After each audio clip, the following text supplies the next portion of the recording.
we had a tag match with the Final Testament, and my only thought on this is they need to just not be there. Dead faction. Every time they get no reaction from the crowd, like at all, whatsoever. Yep. And they come out and they're like, "Oh, we're big and mean."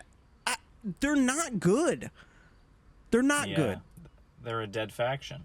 They really are. And they got the win, and like, no one reacted at all. No one's booing them either, which is like, they literally don't care.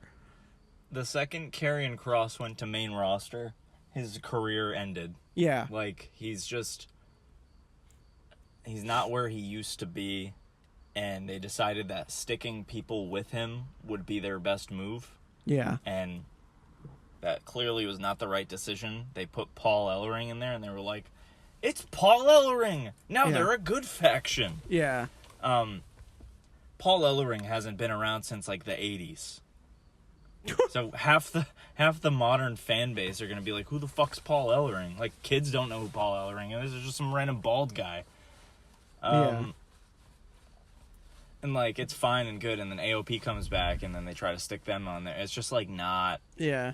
Like, they need to kill it. Like, he needs to... Karrion needs to reinvent himself, but, at this point, even if he reinvented himself and tried something totally new, I still don't think anyone would care.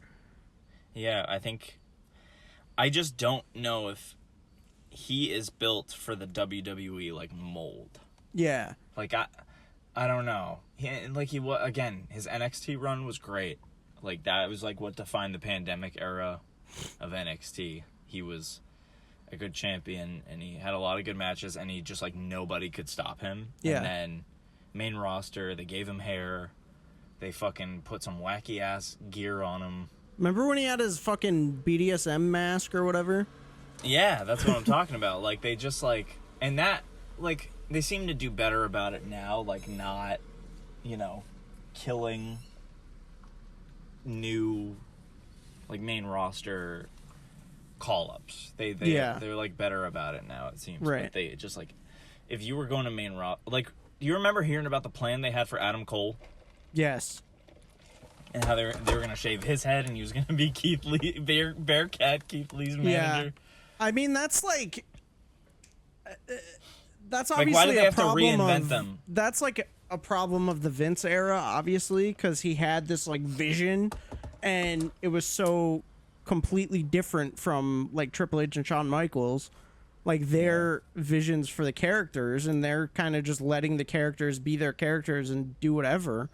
And then I think now that we're in the Triple H era and we're seeing these call-ups, like, he's not trying to fix something that's not broken now. Whereas Vince was like, oh, we got to change you into this because this is what we need. And it didn't work. It's like, no, nothing needs to change. They didn't, and now, like, it's like Braun Breaker's up. They didn't need to change him. Right. I remember the big thing about the Vince era, too, was they would just get rid of people's first names. So, like, Matt Riddle was Riddle. Yeah. Tommaso Ciampa was Ciampa. Yep. And then, like, Theory, just, like, shit like that. Like, you don't need to change anything about them. Like, the crowds are very different for NXT and just, like, regular...